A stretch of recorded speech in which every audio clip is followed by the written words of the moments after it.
A Florida woman who says she was a victim of sex trafficking starting at the age of 11 says a series of new bills signed into law today by Governor Ron Desantis will help others from experiencing the horrors she survived. Tarek Miner joins us now with more on how newly signed legislation tightens the laws on human traffickers. Tarek? Well, the governor says human trafficking was up 50% across the nation just last year, which is just part of the reason why Florida lawmakers increased the penalties for human smuggling. One victim shared her very personal story before the bill signing today.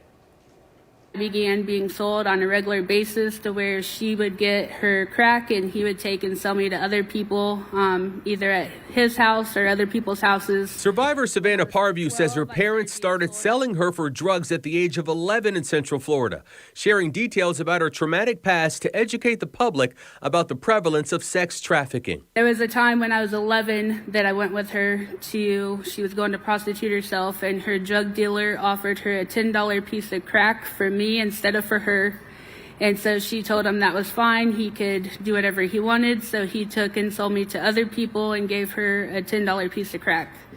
And after that, I began being sold on a regular basis. Parvu's story was in the spotlight as Governor DeSantis signed a series of bills that put additional safeguards in place for human trafficking victims and strengthens laws against offenders. Not a year has gone by that we have not strengthened or added laws in Florida to go after traffickers and better protect victims.